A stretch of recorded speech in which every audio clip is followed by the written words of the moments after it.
오늘 하나님 말씀은 이사야서 13장 1절에서 5절까지 말씀입니다. 아모스의 아들 이사야가 바벨론에 대하여 받은 경고라. 너희는 민둥산 위에 기치를 세우고 소리를 높여 그들을 부르며 손을 흔들어 그들을 존귀한 자의 문에 들어가게 하라. 내가 거룩하게 구별한 자들에게 명령하고 나의 위엄을 기뻐하는 용사들을 불러 나의 노여움을 전하게 하였느니라. 산에서 무리의 소리가 나며 많은 백성의 소리 같으니 곧 열국 민족이 함께 모여 떠드는 소리라. 만군의 여호와께서 싸움을 위하여 군대를 검열하심이로다. 무리가 먼 나라에서 하늘 끝에서 왔으며 곧 여호와여 그의 진노의 병기라. 온 땅을 멸하려 함이로다. 아멘. 우리가 인생을 살아갈 때에 이미 운명지어진 것이 있고 또 그렇지 않은 것이 있습니다. 우리 인간의 능력을 어떻게 할 수 없는 것들이 있고 또 반면에 우리 자신들이 우리의 선택을 인해서 또 변할 수도 있는 것들이 있습니다. 예를 들어서 우리가 이 시대에 태어났는 것, 이것은 운명이죠. 우리가 어떻게 바꿀 수가 없는 그런 일인 것입니다. 선택의 여지가 이럴까 저럴까 선택의 여지가 전혀 없는 것이, 우리가 이 시대에 태어났다는 것, 이것은 운명인 것입니다. 우리가 앞으로 지금 태어나지 말고 한 100년 후에 태어나서 화성도 가보고 온갖 나라도 가보고 온갖 데도 가보고 이렇게 하고 싶다, 이렇게 원한다고 되는 일은 결코 아닌 것이요. 아니면 이 세상이 너무나도 험하고 좋지 않아서 차라리 내가 고구려 시대나 신라 시대 때 태어났으면 좋겠다 생각은 할 수 있지만 그게 가능한 것은 아닌 그러한 일인 것입니다. 또 뿐만 아니라 우리가 한국에 태어나지 않고 미국이나 영국이나 잘 사는 나라, 처음부터 그런 나라에 태어날 수 있으면 좋겠다 하는데 생각뿐이지 그렇게 결코 할 수 없는 일이고, 왜냐하면 그것은 운명인 것입니다. 또 뿐만 아니라 우리 부모가 그렇게 크게 두드려주는 것이 없어서 내가 좀 고생하기 싫어서 백만장자, 억만장자에게 태어나고 싶다 한다 하더라도 그게 마음대로 될 수가 결코 없는 일, 이런 모든 것들은 내가 선택할 수 없는 그런 운명인 것입니다. 그러나 그 가운데서도 우리가 선택할 것도 많이 있는 것이죠. 내가 어떤 공부를 해야 될 것인지, 아니면 어떤 직업을 가져야 될 것인지, 그리고 또한 쉽게 이야기하면 식당에 가면 내가 무엇을 먹을 것인지, 이런 것들은 자기가 정할 수가 있는 것이에요. 더더욱이나 결혼할 사람도 자기가 정할 수가, 대부분은 정할 수가 있습니다. 나는 이런 사람을 결혼해야 되겠다, 결혼이 좀 늦어지더라도 반드시 이런 사람과 해야 되겠다, 그러면 그런 사람하고 결혼할 확률이 많이 있는 것이죠. 내가 뚱뚱하니까 홀쭉한 사람하고 해야 되겠다, 내가 키가 적으니까 키 큰 사람하고 해야 되겠다, 여러 가지, 내가 공부를 별로 못했으니까 공부를 많이 한 사람과 하고 싶다, 여러 가지 우리가 생각해 볼 수가 있는 것이에요. 또 뿐만 아니라 우리가 신앙생활 할 때에 내가 장로교회 다니고 싶다, 침례교회 다니고 싶다, 순복음교회 다니고 싶다, 이런 모든 일들도 우리가 결정할 수 있는 그런 일들인 것이에요. 그런데 내가 만약 선택할 수 없는 운명이라면 그건 하나님의 예정에 속해져 있는 것입니다. 그러나 하나님의 예정 속에 있다 한다 하더라도 우리가 어떻게 살아야 될 것인가에 대해서는 각자의 선택에 달려 있는 것이에요. 그러니까 내가 어떤 일이 주어졌다 하더라도 열심히 일할 것인가, 게으르게 일할 것인가, 그 사람에게 정해져 있는 일인 것이죠. 하나님이 아무리 좋은 사업체를 두고 좋은 직장을 줬다 하더라도 내가 어떻게 경영할 것은 자기의 선택에 달려 있는 것이에요. 우리가 예수를 믿는다 하더라도 내가 게으르게 믿을 것인가, 아니면 적당히 믿을 것인가, 자기가 정하는 것이에요. 내가 성령 충만하게 열정적으로 믿을 것인가, 아니면 그냥 왔다 갔다 하면서 그냥 믿을 것인가, 각자의 선택에 달려 있는 것이에요. 우리는 이미 하나님의 예정에 정해진 데 있다 하더라도 우리의 선택에 따라서 신앙이든 사업이든 직장이든 내 삶 속에 성공할 수도 있고 실패도 할 수 있는 것이에요. 오늘 이 본문의 말씀은 이사야가 바벨론의 멸망에 대한 그러한 예언입니다. 지금 이 예언을 할 때가 아수르가 세계를 지배하고 있을 때고, 아직 바벨론은 신흥 국가이기 때문에 두각을 드러내지 않고 있던 그런 상태였었습니다. 그런데 장차 이 나라가 연합군들을 통해서 멸망할 것이라 그렇게 예언하는 것이요. 지금 이사야 선지자는 마치 타임머신을 타고 그곳에 가서 직접 보고 온 것과 같이 앞으로 200년 후에 일어날 일에 대해서 바벨론의 비참한 종말을 이사야 선지자는 생생한 모습으로 본문에 기록하고 있는 것입니다. 바벨론의 수많은 사람들은 메대인들에 의해서 비참하게 죽임을 당하게 되고 그곳에 다시는 사람이 살지 못하게 될 것이며 지나다니는 사람도 없게 되고 바벨론의 도시들은 유령의 도시화 되어 버린다고 하는 것을 예언하고 있는 것이에요. 그래서 오늘 이 말씀의 중요한 것이 뭐냐면은 이사야가 보여주고 있는 이 바벨론의 멸망이 현재 우리가 살아가고 있는 우리들에게 어떤 관계가 있으며 어떤 의미가 있느냐는 것이에요. 무슨 말입니까? 역사는 하나님께서 주관하신다는 것이에요. 인생의 생사화복도 하나님께서 주장하신다고 하는 것이에요. 그런데 우리가 가장 이해하기 힘든 것은 이렇게 악하고 비참하게 망할 그러한 나라를 왜 하나님께서 바벨론이라는 나라를 세우셨느냐 하는 것이에요. 그것은 다른 데 이유가 있지 않습니다. 하나님께서는 이 세상 사람들에게 끊임없이 자기 자신을 돌아볼 수 있는 그런 기회를 주시기 때문인 것이에요. 왜냐하면 이 세상에 주관자가 계시다고 하는 것이에요. 사무엘상 2장 6절에 7절에 보면 여호와는 죽이기도 하시고 살리기도 하시며 음부에 내리기도 하시고 올리기도 하시는도다. 여호와는 가난하게도 하시고 부하게도 하시며 낮추기도 하시고 높이기도 하시는도다. 우리 주위에 일어나는 모든 일들 속에는 하나님의 메시지가 담겨 있다는 것을 우리는 반드시 기억해야 되는 것이에요. 이 세상에 일어나는 모든 일은 절대로 우연이 없는 것이에요. 더더욱이나 우리 예수 믿는 사람은 일어나는 모든 상황은 반드시 필연인 것입니다. 사실 우리가 생각할 때 하나님께서는 이스라엘 외에는 관심을 두지 않고 내버려 두는 것 같아요. 그런데 오늘 여기서 이스라엘을 통해서 이방 나라들을 심판하는 것을 예언하고 있습니다. 그렇게 하는 이유가 무엇입니까? 두 가지 이유를 들 수 있습니다. 첫 번째가 뭐냐면 강대국 틈바구니 속에서 믿음을 지키며 살아남은 이스라엘의 남은 자들에 대한 말씀입니다. 포로로 잡혀갔던 사람, 북이스라엘은 아수르를 통해서 멸망했지만 하나님의 은혜로 살아남은 자들이 있는 것이에요. 이들을 통해서 이 세상을 주장하시는 분은 하나님이시라는 것을 보여주시기 위해서인 것이에요.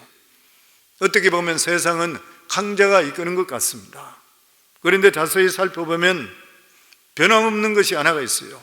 그것이 뭐냐면은 어떤 상황 속에서도 하나님을 섬기는 공동체는 절대로 없어지지 않고 생명이 유지된다고 하는 것이에요. 성경이 말씀하고 있는 것이 무엇입니까?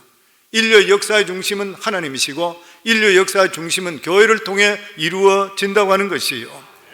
세상 사람들의 눈으로 볼 때는 인류의 역사의 전환점은 전쟁입니다. 왜냐하면 힘센 자들이 다른 나라를 점령해 먹기 때문인 것이에요.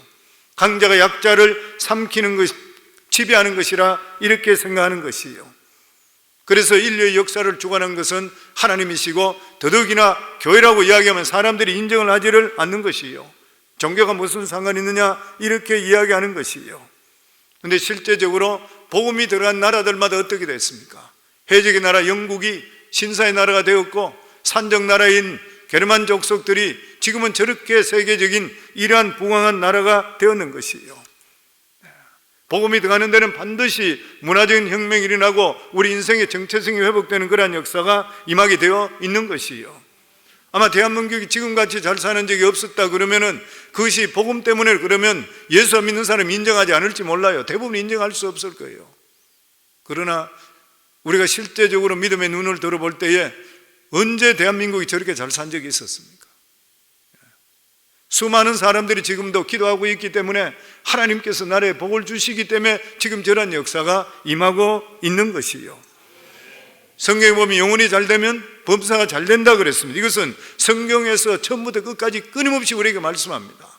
영혼이 잘 되는 것이 무엇이에요? 내가 믿음적으로 사는 것이요, 하나님 위주로 사는 것이요, 환경과 상관없이 하나님 뜻 가운데 살아가는 것이요. 이렇게 살아갈 때는 내 영혼이 충만하게 될 때, 뒤돌아볼 때 반드시 우리 삶 속에 하나님의 크신 역사, 범사에도 복이 임하게 되어 있다고 하는 것이요. 아멘.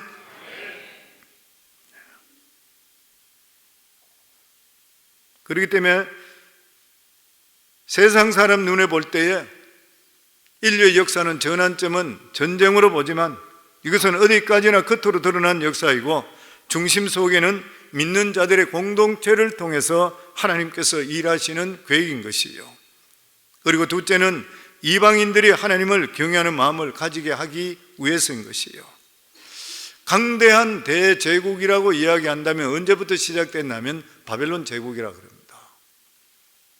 그리고 그것이 로마 제국으로 해서 세계를 지배하는 것으로 이어갑니다.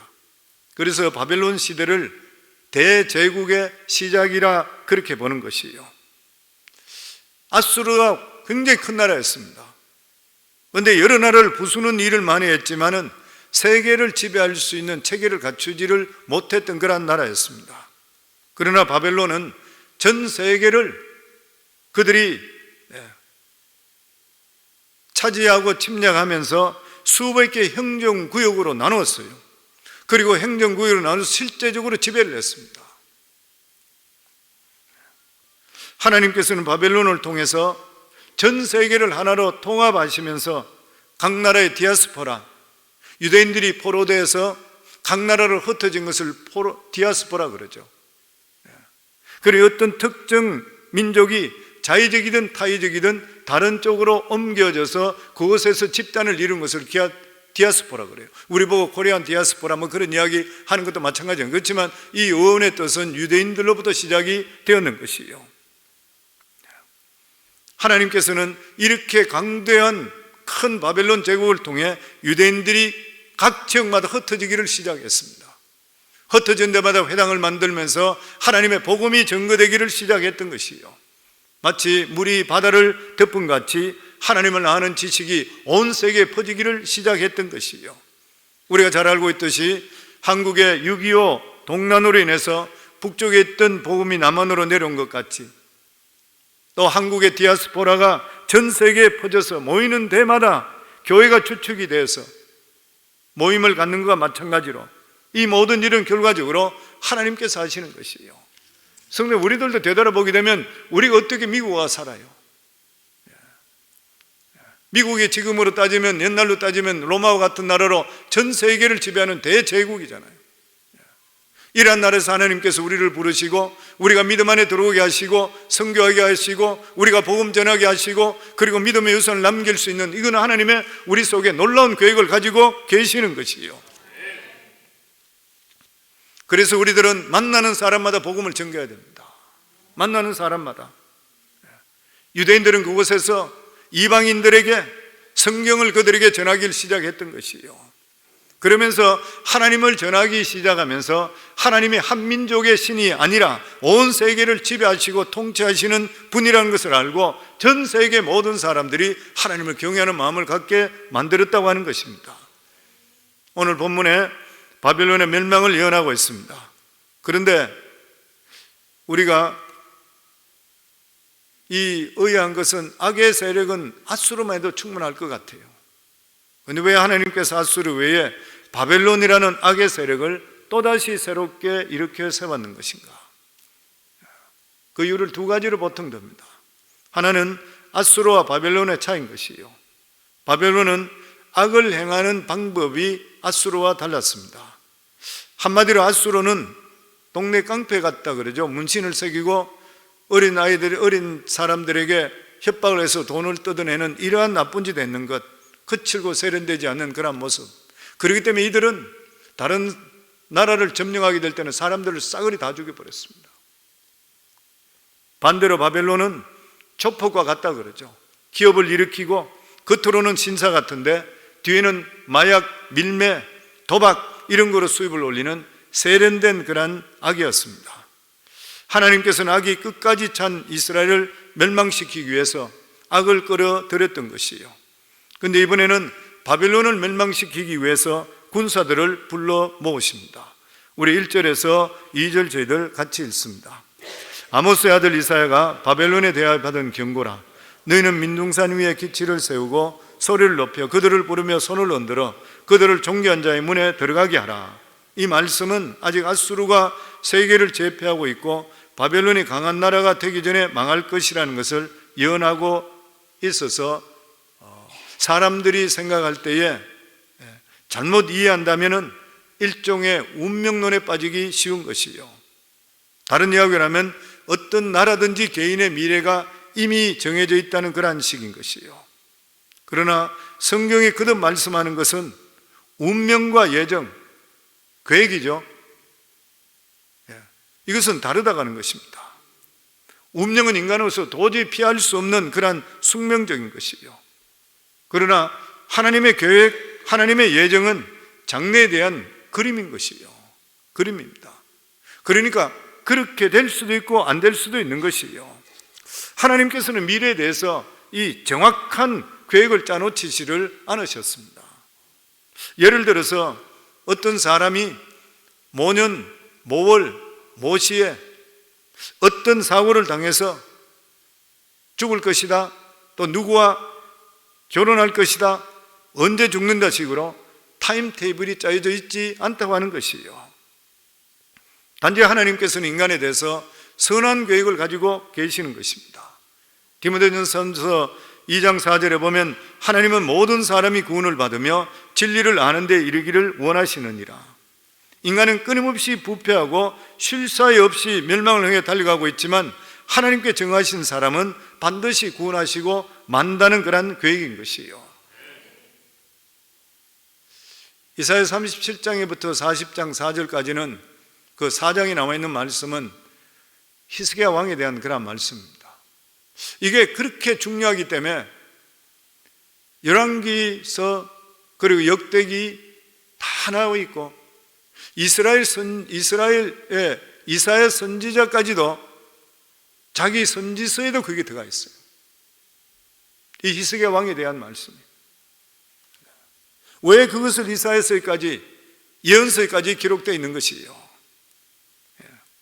하나님의 백성이 아무리 절망적인 상황에 처져 있고 환경이 비관적이라 한다 하더라도 두려워하지 말고 하나님께 매달려 기도하게 될 때는 하나님께 살 길을 열어주신다는 말씀해 주고 있는 거예요. 말하자면 아무리 운명이 절망적인데 처해져 있다 하더라도 하나님께 부르짖게 된다면 얼마든지 예정이 바뀔 수 있다는 거예요. 이게 우리들이 얼마나 위로되는 말씀인지 모르는 것이에요. 나는 누구 밑에 태어났기 때문에 내 인생은 이래 끝난 것이야, 이런 것이 믿는 사람의 적용이 될 수가 없는 거예요. 우리 예수 믿는 사람은 운명을 바꿀 수 있는 능력이 하나님께 우리에게 주시는 말씀의 능력이 있고 기도의 능력이 있는 것이에요. 오늘도 이 시간에 운명을 바꾸고 싶은 분이 있다면 하나님 말씀대로 한번 살아보세요. 그리고 하나님대로 한번 부르짖어 보세요. 부르짖으면 하나님의 놀라운 역사가 우리 속에 임하게 되어 있는 것이에요. 왜냐하면 인간의 생사합을 주장하시는 분이 우리의 아버지 하나님이시란 거예요. 아멘. 하나님께서는 유다가 멸망할 수밖에 없다는 것을 알고 계셨습니다. 유다는 하나님의 언약에 충실하지 못했고 하나님을 떠나서 우상 숭배했으니 언약에 껴져있으니 망할 수밖에 없는 것이에요. 그런데 이 기왕 망할 유다라면 하나님께서 바벨론의 나라를 사용하시겠다는 것입니다. 차라리 바벨론으로 포로로 잡혀가서 얼마 정도간 고난을 받고 힘들지만 부패하지 않고 믿음을 지켰다가 다시 하나님께서 그들에게 새롭게 해주신다는 기약하시는 말씀인 것이에요. 그래서 3절에서 우리 5절 말씀입니다. 우리 같이 읽겠습니다. 내가 거룩하게 구별한 자들에게 명령하고 나의 위엄을 기뻐하는 용사들을 불러 나의 노여움을 전하게 하였느니라. 산에서 무리의 소리가 나미어 많은 백성의 소리 같으니 곧 열국의 민족이 함께 모여 떠드는 소리라. 만군의 여호와께 싸움을 위하여 군대를 검열하시는도다. 무리가 먼 나라에서 하늘 끝에서 왔으며 곧 여호와와 그의 진노의 병기라 온 땅을 멸하라 함이라. 본문이 말씀하고 있는 것이 무엇입니까? 이스라엘이 멸망하고 유다가 그에 망하게 된 것은 하나님의 답이라는 것이에요. 이 이스라엘 자손들은 하나님의 은혜를 감당하지를 못했습니다. 하나님께서 잘해준데도 불구하고 자기 속에 욕망을 다스리지 못해서 멸망을 자초했는 것이요. 그러나 하나님께서는 앞일을 예배하고 계셨습니다. 다시 말하면 하나님의 계획이 없었다면 이스라엘의 구원도 실패할 수밖에 없는 것이에요. 우리가 신앙생활할 때 두려운 것이 무엇입니까? 하나님께서 우리에게 늘 은혜를 주는데도 불구하고 우리는 범죄하고 자꾸 넘어진다는 거예요. 이스라엘의 실패한 역사가 이를 말하고 있습니다. 하나님께 이스라엘 자손들을 구원해 주시고 은혜를 주신데도 불구하고 결과적으로 그들은 하나님이 주신 은혜를 감당하지 못하고 망해버렸던 것이에요. 그것에 대한 해답이 무엇입니까? 하나님께서는 이스라엘의 죄성에 대해서 계획을 가지고 계셨다고 하는 것입니다. 하나님은 대안을 가지고 계시는 것이에요.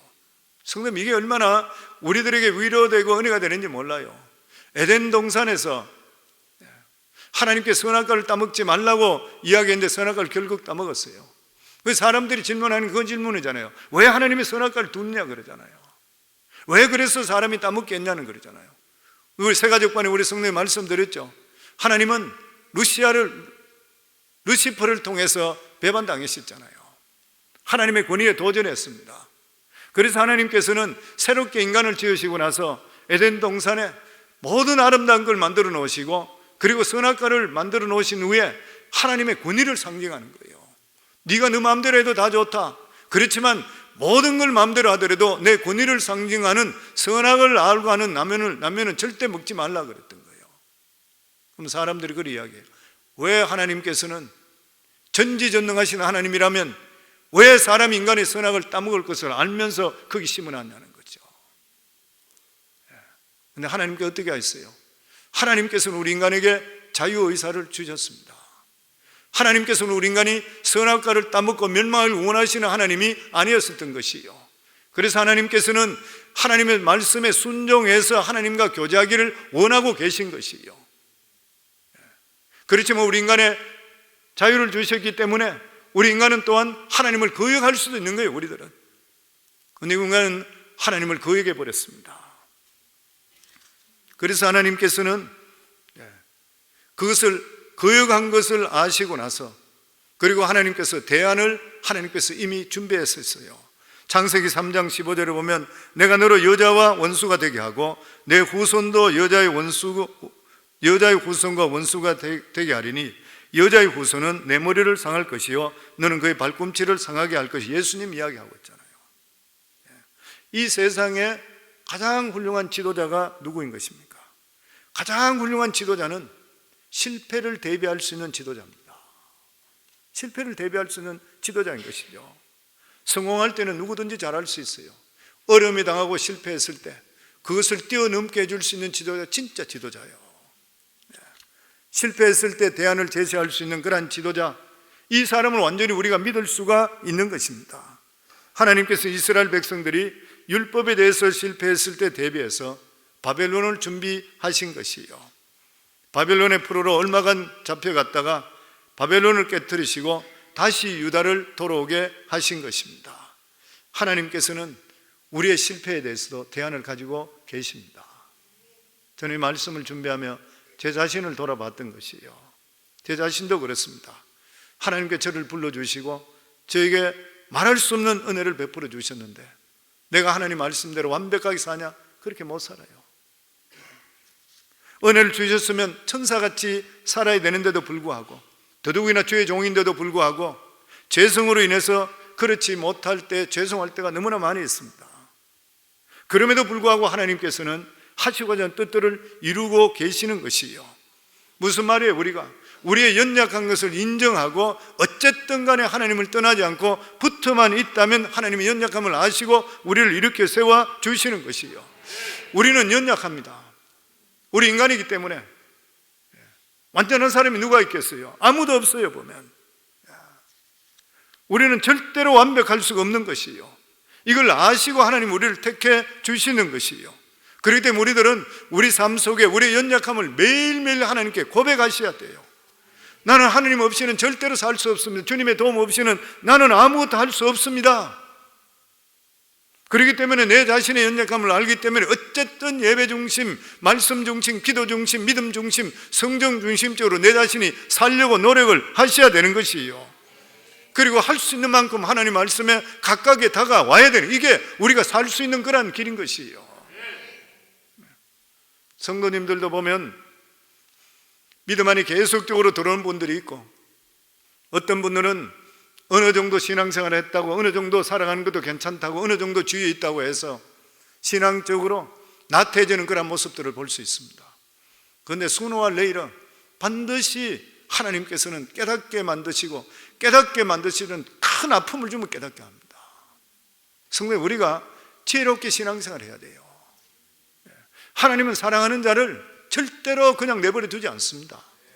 어느 정도까지는 놔줄지 모르지만 사랑하시기 때문에 불러드리는데, 세상에 빠져서 우상 숭배하지 않도록 세상에 돈 따라가고, 세상 쾌락 따라가고, 세상 즐거움 따라가고, 세상 명예 따라가는 하나님 그냥 보시겠어요?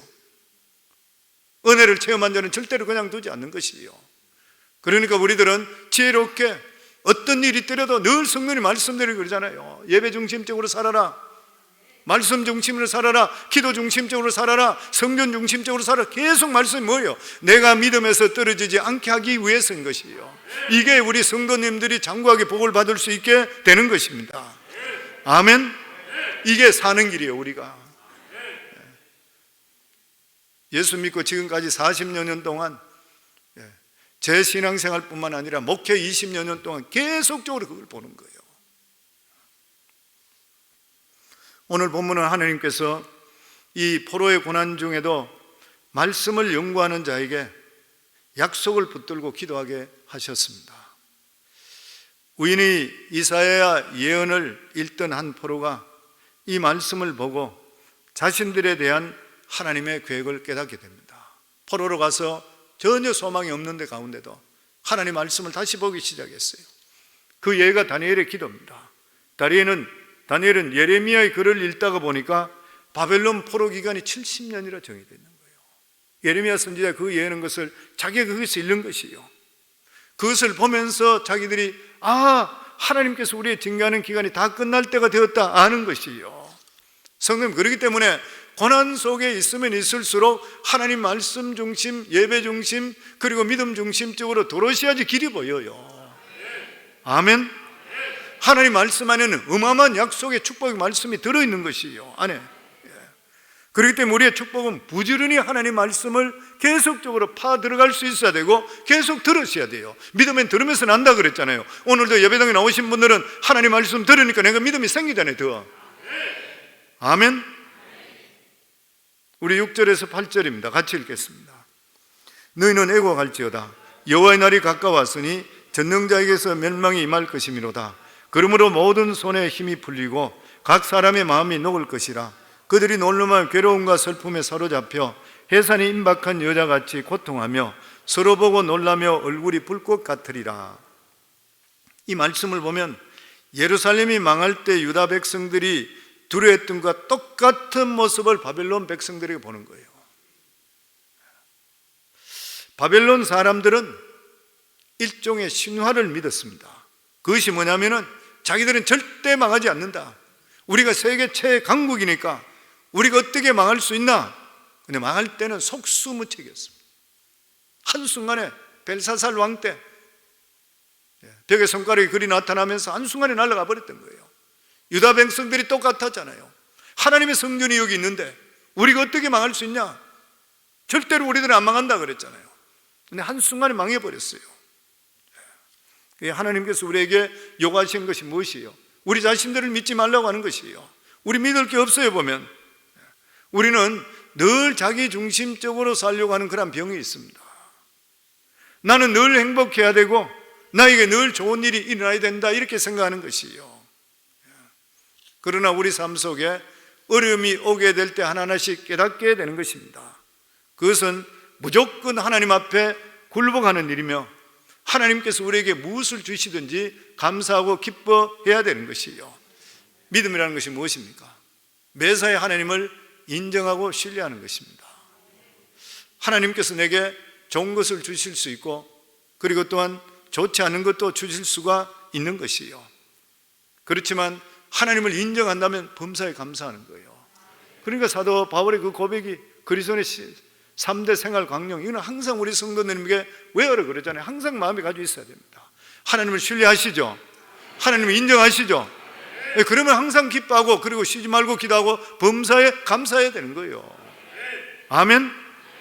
왜냐하면 앞일을 우리는 모르지만 하나님께 알고 계시기 때문이에요.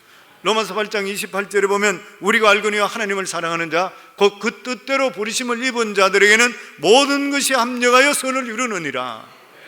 아멘. 내가 아무것도 안 하는데 이루어지는 것이 아니라 내가 하나님을 사랑하고 믿음 안에 살려고 하는 자는 어떤 일이 벌어진다 하더라도 반드시 거기를 통해 하나님의 선한 뜻이 우리에게 이루어진다 믿기를 주의 이름으로 축원합니다. 잘못돼도 감사하기를 주의 이름으로 축원합니다. 안 되더라도 주의 이름으로 하나님께 감사하기를 주의 이름으로 축원합니다. 하나님 그 기도 들으시고 하나님 복이 내리실 줄을 믿습니다. 세월이 지나보면 하나님 말씀 얼마나 맞는지 모르는 거예요. 그리고 성경에 보면 하나님께서 유다 백성들을 멸망시킨 것은 징계라 그러고, 바벨론을 멸망시킨 것은 심판이라 그랬습니다. 심판과 징계 사이에는 어떤 차이가 있는 것인가? 우리 9절과 10절 같이 읽겠습니다. 보라, 여호와의 날 곧 잔악한 분냄과 명렬이 노하는 날이 이르러 땅을 황폐하게 하며 그 중에서 죄인들을 멸하리니 하늘의 별들과 별무리가 그 빛을 내지 아니하며 해가 돋아도 어두우며 달이 그 빛을 비추지 아니할 것이라. 하나님께서는 그 백성을 징계할 때 상황은 절망적입니다. 그런데 놀랍게도 하나님의 백성들은 징계를 받는데도 불구하고 마음속에 밝은 빛이 있는 거예요. 우리가 성도님들 하나님과의 관계를 맺어져 있다 그러면 내가 어떤 환난을 당한다 하더라도 내 마음속에 하나님을 믿는 믿음이 있기 때문에 평안이 있습니다. 어두움이 닥치게 되면 내가 곧 당장 죽을 것 같은데도 이상하게 막상 어두움이 닥치고 되면 어떻게 될 것이라는 마음이 내 속에 생기는 것이, 이게 빛이에요, 우리 속에는. 그러나 하나님께서 심판하는 자의 마음에는 이러한 빛이 전혀 없습니다. 완전히 깜깜한 밤인 것이에요. 헤어날 길이 없는 것이에요. 그러니까 악한 자들이 심판받을 때 뭐부터 심판받냐면 마음부터 심판받는다 그래요. 절대로 못 헤어나는 것이에요. 이 세상의 희망이나 살 재미가 전혀 없어져 버린 거예요. 그러나 하나님의 백성은 어려움을 당하면 어떡합니까? 내 자신을 돌아보고 교만을 보게 돼요. 나의 교만을 돌아보게 되는 것이에요. 아, 하나님께서 나에게 이것 때문에 나에게 징계하시구나. 자기 자신을 돌아보는 것이에요. 이것이 무엇인 것이에요? 내 마음속의 빛이요, 나를 깨닫게 해주는 성령의 빛인 것이에요. 그리고 하나님께서는 우리를 징계하시는 것이 더 잘되게 하기 위해서인 것이지 망하게 하기 위한 것이 결코 아니라, 그렇기 때문에 말씀을 가져야 돼요. 예레미야 29장 11절에 보면 여호와의 말씀이니라 너희를 향한 나의 생각은 내가 안 하니 평안이요 재앙이 아니니라 너희에게 미래와 희망을 주는 것이라. 하나님의 자녀는 하나님께서 우리에게 미래 희망과 안정과 그리고 소망과 이것을 주시기 위한 것이지 결코 우리에게 재앙을 주시는 것이 아니라고 하는 것이에요. 그러니까 우리는 어려움을 당하고 힘든 일이 있다 하더라도 세상 사람과 틀리는 것이 하나님을 신뢰하기 때문에 이 일을 통해서 하나님의 뜻하신 것이 있다고 믿기 때문에 뛰어넘을 수 있는 능력이 임하게 되어 있는 것이에요. 우리 마지막으로 11절에서 12절 저희들 같이 읽습니다. 내가 세상의 악과 악인의 죄를 벌하며 교만한 자의 오만을 끊으며 강포한 자의 거만을 낮출 것이며 내가 사람을 순금보다 희소하게 하며 인생을 오빌의 금보다 희귀하게 하리라. 하나님께서는 바벨론의 영광을 빼앗을 때는 단순히 영광만 빼앗은 것이 아니라 사람들을 다 흩어버려서 바벨론 주위에 그 살던 곳에 사람이 모이지를 않게 했습니다. 사람의 영광이 뭡니까? 사람이 많이 모이는 거잖아요. 아무것도 없는 그런 벌판에 석유가 발견됐다 그래 보세요. 석유가 발견되면 노동자부터 먼저 모이기 시작합니다. 돈이 나오기 시작하니까. 그럼 뭐가 생겨요? 술집이 생기기 시작해요. 식당이 생기고 호텔이 생기기 시작해요. 그러면서 도시가 형성됩니다. 그런데 만약에 그렇게 나오던 석유가 바닥을 쳐게 되고 석유가 없어지게 된다면 그 도시는 놀라울 정도로 빨리 없어져 버려요. 이게 세상의 영광입니다. 그래서 이 세상의 영광, 이런 것은 사람을 끄는 매력이 있지만 그 힘은 한정적인 것이에요. 얼마 가지를 못하는 것이에요. 어느 정도 끌다 보면 바닥이 날 수밖에 없는 것이에요. 그러나 영원히 마르지 않는 샘이 있습니다. 그것이 무엇입니까? 하나님 말씀이 솟아나는 공동체예요. 유다 백성들이 깨달은 것이 무엇이에요? 자기들이 진짜 귀중한 것을 가지고 있었는데 몰랐다는 거예요. 그것이 무엇입니까? 하나님 백성들에게 맡긴 뭐예요? 하나님 말씀을 맡겼던 거예요. 그런데 그들은 그것을 소홀히 했던 것이에요. 하나님 백성에 있는 것이 무엇입니까? 말씀의 셈인 것입니다. 그런데 이스라엘 백성들의 비극은 자기들에게 주어졌던 것에 대해서 만족하지를 못했던 것이에요. 우리들도 마찬가지잖아요.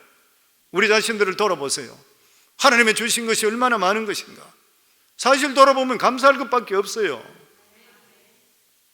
만약에 이스라엘 백성들이 하나님의 주시는 이 말씀만 만족했다면 그들이 바벨론 포로로 갈 리가 없는 것이에요. 그러나 그들은 말씀만으로 만족하지 못하고 세상의 다른 사람과 같이 화려하려고 그랬습니다. 우리 예수 믿는 사람 마찬가지잖아요. 하나님이 주신 은혜가 너무나 감사하고 너무나 큰데도 불구하고 그것으로 만족하고 더 믿음적으로 살아야 되는데 세상적인 돈 따라가고 더 잘 살려고 그러고 그것만 따라가다 보면 다 망하는 것이에요. 하나님이 주시는 은혜와 축복은 세상과 다른 것이잖아요. 유다 백성들은 세상의 주위에 있는 다른 칠족들, 가나안 칠족들, 다른 민족들, 그 사람들과 마찬가지로 세상적으로 잘 살고 영향력을 끼치려고 그랬던 것이고 유명해지려고 했던 것이에요. 그 결과가 무엇입니까? 큰 세상 나라 둘러리 역할만 하고 끝나버렸던 것이에요. 그들이 본 것은 바벨론의 영광의 허무였습니다. 바벨론의 역사가 아주 짧잖아요. 7번째 왕에서 그냥 끝나버렸던 왕이에요. 그래서 우리에게 중요한 게 무엇입니까? 하나님 말씀의 셈을 지키는 것이에요. 너무 유명해지려고 화려하려고 생각할 필요가 없는 것입니다. 하나님 말씀을 우리가 계속적으로 받아들이고 그 말씀 안에 거하고 어쨌든 간에 내가 올바른 믿음 안에 살겠다고 하시게 될 때 하나님께서 우리를 높여주시게 되어 있는 것이에요. 잠언 22장 4절에 보면 겸손과 여호와를 경외함의 보상은 재물과 영광과 생명이니라. 하나님을 잘 믿으면서 주시는 재물이나 영광이나 얼마든지 받아도 좋아요. 그런데 그런 것들에 취해서 믿음에서 떠나버릴 때는 비참함과 어려움이 올 수가 있다고 하는 것입니다. 오늘 본문에 주시는 약속이 무엇입니까? 하나님께서는 우리의 부족함을 아시고 대비책을 가지고 계신다고 하는 것이에요. 하나님께서는 우리가 전혀 실수하지 않는 삶을 산다고 하나님께 기대하시지를 않는 것입니다. 우리들은 믿음에 산다 하더라도 수없이 넘어지고 깨어지는 것이에요. 그러나 하나님께서 그 연약한 것을 아시고 하나님께서는 그것에 대해서 계획을 가지고 계시는 것입니다. 유다 백성들에게는 바벨론과 같이 이런 데서 어려움을 당하는 것이고 우리도 이 세상 살면서 고난의 선잔을 마실 수가 있게 되는 것이에요. 이런 가운데서도 우리들은 하나님을 더 찾을 수가 있어야 돼요. 그리고 우리는 신앙생활 하면서 나만 행복하고 나에게 전혀 어려움이 일어나지 않아야 된다고 하는 이러한 신앙을 갖는다면 아직까지 신앙이 어린 신앙이고 유치한 신앙인 것이에요. 우리에게도 어려움이 올 수 있습니다. 병들 수 있잖아요. 죽을 수도 있는 일인 것이고 우리가 은혜 받는다 해도 하나님 싫어하는 짓을 할 때가 있어요. 그렇기 때문에 우리들은 살면서 하나님께서 우리를 꼭 붙들어 주셔야 되는 것이에요. 우리 자신들을 믿게 될 때는 패배할 수밖에 없지만 하나님의 선하심을 붙들 때에 일어날 수 있는 역사가 임하게 되어 있는 것입니다. 결국 바벨론 제국은 망하게 됩니다. 그들이 포로로 잡혀왔던 유다 백성들을 보고 그들이 배웠더라면 망하지를 않았을 것인데 그들은 그렇게 하지를 않았다고 하는 것입니다.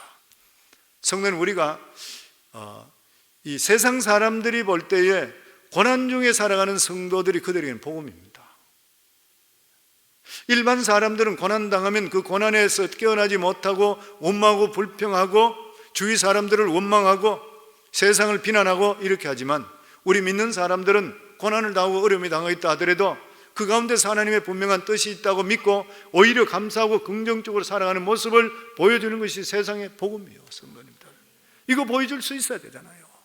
우리는 더 큰 것을 믿고 있는 것이고, 더 큰 위대하신 하나님을 믿고 있는 것이고, 우리는 영원한 천국을 소유하고 살아가고 있잖아요. 그 세상 사람과 똑같이 살아서는 안 되는 것이에요, 보면. 그리고 성도님 항상 기억할 것이, 우리가 그의 나라와 그의 일을 먼저 구하게 되면은 일용할 양식, 우리 살아가는 삶 하나님 반드시 책임져 주십니다.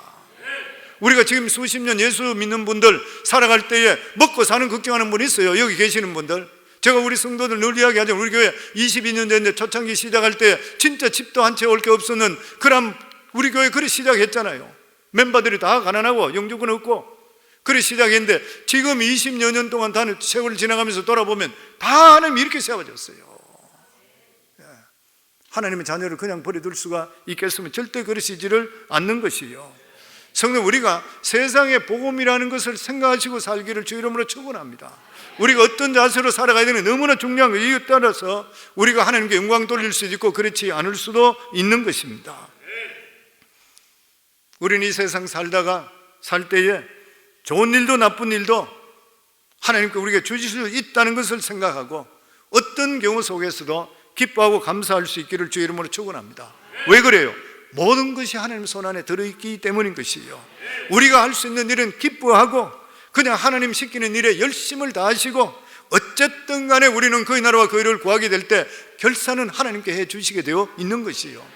저는 우리 성도님들 날이 가면 갈수록 하나님을 더욱더 인정하고 신뢰하는 삶을 살아 믿음으로 하나님께 인정받기를 주 이름으로 축원합니다.